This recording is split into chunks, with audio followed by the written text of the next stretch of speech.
I didn't grow up learning about investing. Maybe you didn't either. I grew up in a traditional house where the way that I learned about building wealth was you go out and become a doctor. You get a good job, and that job is gonna pay you as long as you go to work. But what happens if I get sick and I can't go to work? What happens if I break my leg and I can't go to work? What happens if the company that I'm working at, the hospital I'm working at, goes bankrupt and I lose my job? What happens if I get laid off? What happens if I hate my job and I wanna quit and I wanna travel the world for 60 days? Well, I don't have an income coming in any of those situations. But you still got bills to pay.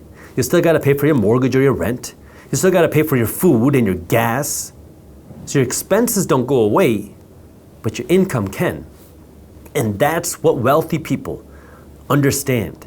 They want to own assets that will pay them even when they're not working, because your investments, your assets can work much harder than you. Because you can be on a vacation and that money can continue to be deposited into your bank account. And the first time I saw this was when I started investing in real estate. I bought a property out of foreclosure, and that property then paid me $600 a month in rent. Now, that $600 a month in rent wasn't all my profit, because you have to pay for your expenses. I had to pay for property taxes, insurance, maintenance fees, management fees, and a lot of other things. I ended up netting, though, about $250 a month. And that was money that was being deposited into my bank account every month, no matter what I did. And that was that first realization that, wait, if I work to stack these assets, I can work to stack this cash flow, and this cash flow can continue paying me even if I'm in Hawaii. This cash flow can keep paying me even if I'm taking a vacation, even if I'm busy in my business. And that was the realization that this is the game the wealthy people are playing. They're working to earn money, not to spend it. They're working to earn money to buy assets. And then they want to spend the money that their assets pay them. Because if you can live off of the assets, now you have freedom. Now you can buy whatever the heck you want. You can buy the G-Wagon, you can buy the Rolex, you can buy the trip to Cancun and not even worry about the price, because the cash flow is going to keep coming in. And yes, there will be times where things go wrong. There will be times the tenants move out. There will be times where they trash the property. There will be times where companies go under. That's business. But when you understand the game, you change the way you think. You're going to change how you spend your money. And that's the key, because your income is the lifeblood for you to be able to buy these investments. You need the income coming in to be able to actually afford buying those investments. And once you understand this, the next thing that's going to happen is you're going to wonder, how can I earn more money? And maybe you do it at your job, maybe you start a side hustle, maybe you start your own business. It doesn't really matter. I know there's a lot of people on the internet that talk about, oh, you got to start a business. Look, starting a business is hard. Earning $1,000 is extremely difficult when you create it yourself. It's very rewarding and it's right for the right person. But for a lot of people, it ain't worth the headache.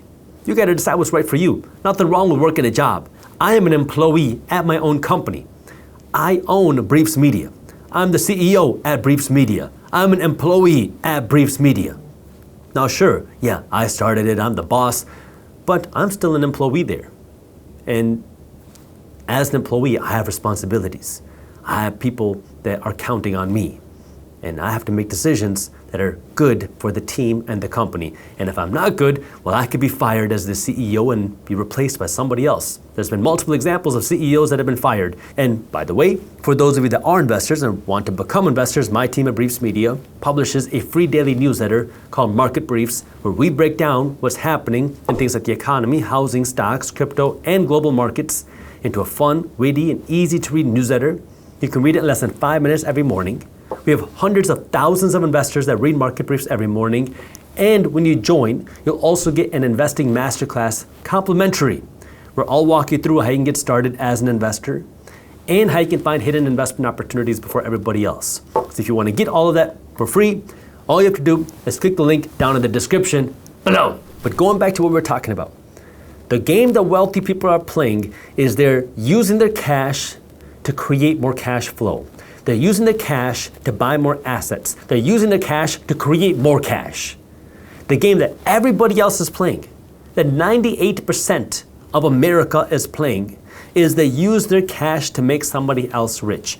And now you got to decide what you want to do. Now it's very easy to say, well, Jaspreet, I live paycheck to paycheck. I don't have any extra money left over.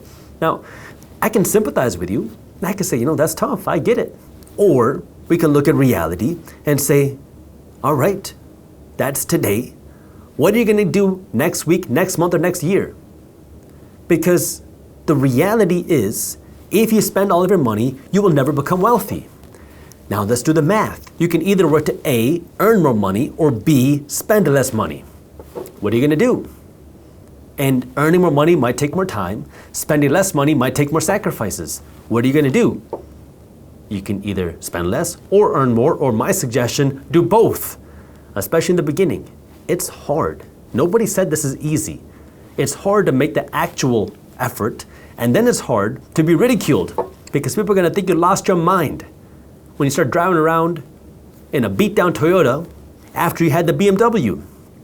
But when you start saving the extra $700 or $800 a month that you had in that stupid car payment, you'll start to see why it makes sense. Because $700 or $800 a month might not seem like a lot today, but we're talking about $7,000, $8,000, $9,000, $10,000 a year, plus the more expensive insurance, plus the premium gas that you get to keep in your pocket. And now you take that money and you invest it, and you can turn that $10,000 into new cash flow streams that can make you wealthy, that can make your family wealthy. And here's the interesting part. You talk about generational wealth. This is one of the craziest things, and maybe if you are exposed to this, you know what I'm talking about. But generational wealth is about owning these assets that are paying you. And they can pay your kids, they can pay your grandkids, they can pay your great-grandkids, even after you're gone. Because you own this investment that just keeps working without you. Right? When you go and invest in the McDonald's stock, the CEO of McDonald's is making the decisions. It's not you. You don't have to go to work. You don't have to flip a hamburger. You don't have to do anything.